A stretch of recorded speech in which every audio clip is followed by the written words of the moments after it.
Good morning, children. Let's start our day with this beautiful thought. Never say, I can't. Always say, I will try. हमें कभी नहीं बोलना है कि I can't, मैं नहीं कर सकता किसी भी काम को. Always say, हमेशा बोलो, I will try, मैं कोशिश करूंगा. Only then you will be able to do any work. So, let's continue with the chapter 15, Living and Non-Living.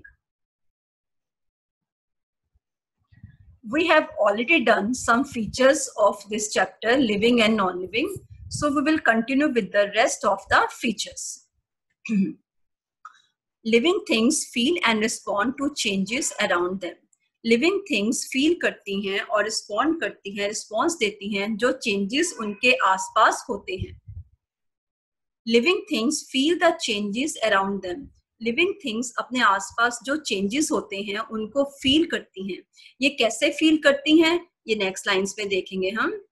Humans and animals have sense organs, namely eyes, nose, ears, tongue and skin to feel the changes.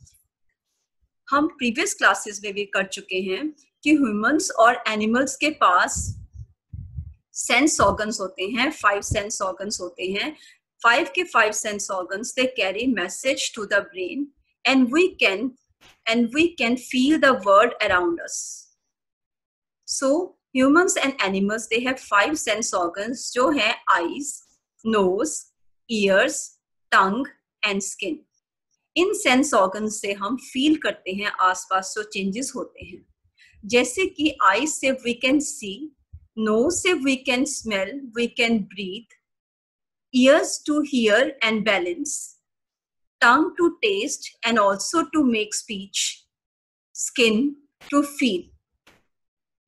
Anything cold or hot we feel through our skin. Plants can also feel. Plants भी feel कर सकते हैं. कुछ plants feel कर सकते हैं. उनके पास sense organs नहीं होते हैं, but they show the movement.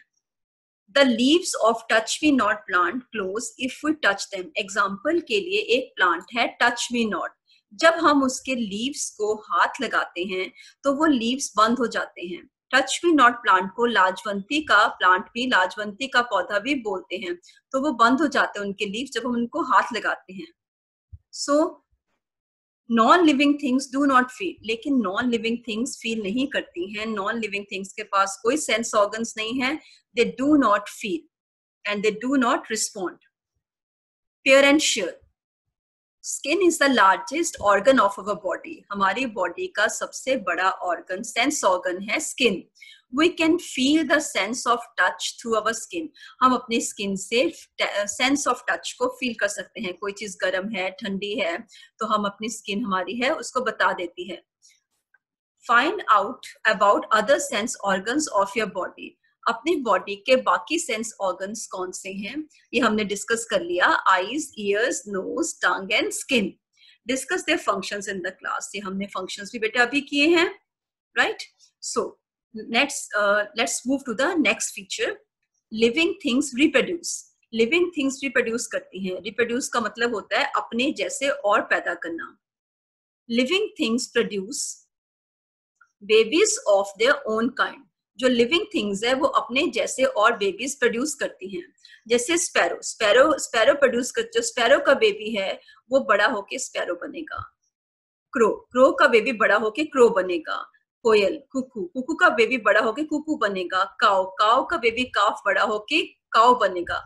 मतलब they produce the babies of their own kind. अपने जैसे बेबी, अपने जैसे ही बेबीज को पैदा करती हैं.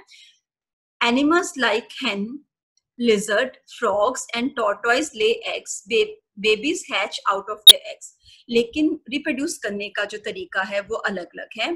कुछ एनिमल्स जो हैं वो एग देते हैं. जो एग्स जैसे कि hen, lizard, frog, tortoise, birds, sparrow, crow, cuckoo, बहुत सारे एनिमल्स हैं जो एग देते हैं. अब जो एग है उसके बाद जो एग्स हैं वो हैच होते हैं. जो एनिमल्स हैं उन एग्स के ऊपर बैठते हैं टू कीप देम वार्म, उनको वार्म रखने के लिए. और उसके बाद एक पर्टिकुलर टाइम के बाद उनमें से बेबीज बाहर निकलते हैं. इस प्रोसेस को हम हैचिंग बोलते हैं. Hatching is the process of coming out of the babies from the eggs. So babies hatch out of the eggs. You can see in the picture also. hen का baby चिक जो है वो egg टूटने के बाद बाहर आ रहा है और यही प्रोसेस ऑफ हैचिंग है. Plants produce new plants from there parts. अब प्लांट्स भी और प्लांट्स पैदा करते हैं. रोज का प्लांट रोज पैदा करेगा, शुगर केन का प्लांट बनेगा. ठीक है, अलग अलग प्लांट्स अलग अलग पार्ट्स, बॉडी पार्ट्स से रिप्रोड्यूस करते हैं न्यू प्लांट्स. जैसे कि कुछ प्लांट्स लीव्स से प्रोड्यूस करते हैं, जैसे कैक्टस है, एलोवेरा है, वो लीव्स से ग्रो करते हैं.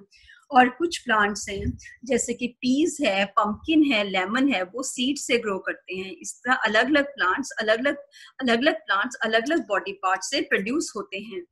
Have you ever seen a chair or a table reproduce? कभी आपने देखा है कोई non living thing chair, table या बेड या पेंसिल या बुक या वॉल या अलमीरा, एनीथिंग, किसी चीज को देखा वो रिप्रोड्यूस करे वो अपने जैसे और अपने आप ही प्रोड्यूस कर दे? नहीं, ऐसा नहीं होता. Because they are non-living things, they do not have life. ठीक है, so they do not reproduce. Non-living things do not reproduce. Non-living things reproduce नहीं करती हैं. Next feature is living things grow. Living things जो हैं वो grow करती हैं, वो बढ़ती हैं. जैसे कि all living things grow from young ones to adults. Living things जो हैं पहले वो यंग वंस होते हैं, फिर वो ग्रो करके एडल्ट बन जाते हैं, बड़े हो जाते हैं. They grow in size and mass. वो बढ़ जाते हैं in size and mass, but they grow in height, they grow in weight. Size and mass का मतलब they grow in height and weight. जब लिविंग थिंग्स ग्रो करती हैं तो उनकी हाइट भी बढ़ती है, उनका वेट भी बढ़ता है. जैसे कि ट्री, आपने प्लांट्स में आप ट्री देख लो, ट्री पहले छोटा सा होता है, सीड से सीडलिंग बनता है, फिर स्मॉल प्लांट बनता है, फिर बिग प्लांट बनता है. उनकी हाइट इंक्रीज होती है, उनका मास, उनका जो वेट है वो बढ़ जाता है. आप देख सकते हो एक बेबी है, आप जैसे बेबी होता है, बेबी ग्रो करता है, वो चाइल्ड बनता है, उसकी हाइट बढ़ती है, उसका वेट बढ़ता है, चाइल्ड से एडल्ट बनता है, उसका हाइट वेट बढ़ जाता है और एडल्ट के बाद ओल्ड होता जाता है और अल्टीमेटली ग्रोथ स्टॉप हो जाती है. अ कब ग्रोज इनटू ए लॉइन. जैसे कि एक कब है, वो लॉइन जो कब है, cub is the baby of the lion. Cub grow करेगा, बड़ा होके लॉइन बनेगा. अ चिक ग्रोज इनटू अ हैन. चिक हैन का बेबी है, वो ग्रो करके हैन बनेगा. किड है, अदर एग्जांपल्स हैं. Kid is the baby of the goat. Kid grow करेगा, बड़ा होके गोट बनेगा. Calf is the baby of the cow. Calf grow करेगा और बड़ा होके काउ बनेगा. Calf is the baby of the elephant. Calf grow करेगा, बड़ा होके एलिफेंट बनेगा. इसलिए लिविंग थिंग्स जो हैं वो यंग वन से ग्रो करती हैं और they grow in size and they grow in mass or weight. Plants also grow from a seed to a seedling, which further grows into a plant and then a tree. इसका growth chart बेटा हम class 2 में भी कर चुके हैं, इस class में भी हम करेंगे. जो प्लांट्स हैं वो पहले सीड होता है, सीड से सीडलिंग छोटा सा प्लांट बन जाता है. ये आपने एक्टिविटी भी की है. छोटा सा प्लांट बनता है, उसके बाद वो ग्रो करके थोड़ा सा और बड़ा जाता है और अल्टीमेटली वो बड़ा होके एक बड़ा प्लांट बन जाता है या ट्री बन जाता है. लेकिन non living things do not grow. जो नॉन लिविंग थिंग्स हैं वो ग्रो नहीं करती हैं, वो ये फीचर शो नहीं करती हैं. जो चेयर है वैसे की वैसे रहेगी, टेबल है वैसे का वैसा रहेगा, कोई यूटेंसिल्स है किचन में वो वैसे के वैसे रहेंगे. आपका क्रिकेट का बैट है, बैडमिंटन का रैकेट है, वो सब नॉन लिविंग थिंग्स हैं, वो ग्रो नहीं करती हैं. वो जैसी होती हैं वैसे की वैसी ही, उतनी की उतनी ही रहती हैं. Now there is one paragraph also. Pause to do. Take a plate and spread some wet cotton on it. Place some rajma, kidney beans on the cotton. Keep sprinkling some water droplets daily to keep the cotton moist. Notice how a seedling grows from the seed after a few days. Note down your observations and discuss in your class. Beta, this is the activity. We have already done this activity and you have already sent us your videos and pictures. ये activity क्या है मैं फिर भी आपको dictate कर देती हूँ एक बार. एक छोटी सी टेक के प्लेट ले लो, उस पर थोड़ा सा वेट कॉटन रख लो, गीला कॉटन करके रख लो, कॉटन को डिप करके फिर उसको निचोड़ लो. उसके बाद किडनी बीन्स ले लो, राजमा को बोलते हैं, उस कॉटन के ऊपर रख दो. ठीक है, उसके ऊपर हल्का सा पानी डाल दो और डेली उसको पानी डालते रहो ताकि वो कॉटन और राजमा के जो राजमा है या किडनी बीन्स हैं वो मॉइस्ट रहे. कुछ दिनों के बाद आप देखोगे वो स्प्राउट हो जाता है, उसमें छोटा सा प्लांट निकल आता है, ठीक है, और वो प्लांट बड़ा होके फिर सीड से सीडलिंग बनता है और उससे थोड़ा सा बड़ा होता जाता है. So this is the activity which we have already done, and now we will not do this activity. I think this chapter should be clear to you, and the next part of the chapter we will discuss in the next meeting. Thank you.